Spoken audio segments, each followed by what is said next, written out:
Static ഇലക്ട്രിസിറ്റിയിൽ നാളെ പരീക്ഷയ്ക്ക് ഉറപ്പായിട്ട് ചോദിക്കുന്ന ഒരു ചോദ്യമാണ് ഇനി നമ്മൾ നോക്കാൻ പോകുന്നത്. നമ്മുടെ കയ്യിൽ ഇതുപോലെ ഒരു ചിത്രം തരും, എന്നിട്ട് നമ്മളോട് ചോദിക്കും ഇത് ഏത് ചാർജിങ് മെത്തേഡാണ് എന്ന് നമ്മളോട് ചോദിക്കും. ചാർജ് ചെയ്യാൻ ഒരുപാട് രീതികൾ നമ്മൾ പഠിക്കുന്നുണ്ട്.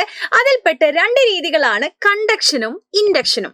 ചാർജിങ് ബൈ കണ്ടക്ഷൻ സമ്പർക്കം വഴിയുള്ള ചാർജിങ്, അതുപോലെ ചാർജിങ് ബൈ ഇൻഡക്ഷൻ പ്രേരണം വഴിയുള്ള ചാർജിങ്. എന്താണ് ഇത് തമ്മിലുള്ള വ്യത്യാസം എന്ന് നമുക്ക് ആദ്യം മനസ്സിലാക്കാം. കണ്ടക്ഷൻ അവിടെ എഴുതിയിട്ടുണ്ട് ടച്ച് ആണ് അല്ലെ, അവര് കോണ്ടാക്റ്റിൽ വരും. ചാർജ് ചെയ്തിട്ടുള്ള ഒരു വസ്തുവിനെ നമ്മൾ ഇങ്ങനെ അടുത്ത് കൊണ്ടുപോയി തൊട്ട് വെച്ചിട്ട് ചാർജ് ഇല്ലാത്തൊരു വസ്തുവിനെ ചാർജ് ആക്കി മാറ്റും. സോ ഇവിടെ സംഭവിക്കുക, ഇവിടെയുള്ള പോസിറ്റീവ് ചാർജ് തന്നെയായിരിക്കും ഇതിന് കിട്ടുന്നുണ്ടാവുക കേട്ടോ. സെയിം ചാർജ് കിട്ടും എവിടെ? Charging by കണ്ടക്ഷനിൽ.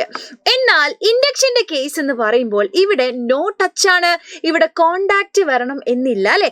അപ്പോൾ ഇവിടെ നിങ്ങൾ മനസ്സിലാക്കുക, ഇവിടെ അറേഞ്ച്മെന്റ് വളരെ ഇമ്പോർട്ടൻ്റ് ആണ്. ഈ പോസിറ്റീവ് ചാർജുള്ള ഈ റോഡ് നമ്മൾ ഇവിടെ കാണിക്കുമ്പോൾ ഇതിന്റെ ഈ അറ്റത്ത് കംപ്ലീറ്റ്ലി നെഗറ്റീവ് ചാർജസ് ഉണ്ടാകും, ആൻഡ് ഈ സൈഡില് കംപ്ലീറ്റ്ലി പോസിറ്റീവ് ചാർജുമാണ് ഉണ്ടാവുക. മനസ്സിലാക്കുക, ഇത് വളരെ ഇമ്പോർട്ടൻ്റ് ആണ്. സോ നമുക്ക് ചോദ്യത്തിലേക്ക് പോകാം.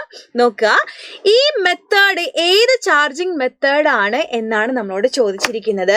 ഇവിടെ നോക്കിയാൽ നമുക്ക് മനസ്സിലാക്കാം, ഇവിടെ ഇത് ടച്ച് ഇല്ല അല്ലെ, അവരെന്ത് ചെയ്തിട്ടില്ല, പരസ്പരം ടച്ച് ചെയ്തിട്ടില്ല. അതുകൊണ്ട് തന്നെ ഇതെന്താണ്? ചാർജിങ് ബൈ ഇൻഡക്ഷൻ ആണ്, പ്രേരണം വഴിയുള്ള ചാർജിങ് ആണ്.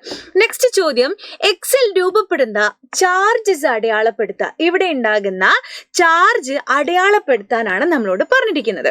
സോ നമുക്കറിയാം, ഇവിടെ പോസിറ്റീവ് ചാർജുള്ള റോഡാണ് കൊണ്ടുവരുന്നത്. അതുകൊണ്ട് തന്നെ ഈ അറ്റത്ത് കംപ്ലീറ്റ്ലി നെഗറ്റീവ് ചാർജസ് ആണ് ഉണ്ടാവുക, അപ്പുറത്തെ സൈഡിലോ പോസിറ്റീവ് ചാർജസുമാണ് ഉണ്ടാവുക. അത് നമ്മൾ മനസ്സിലാക്കി വെക്കണം കേട്ടോ.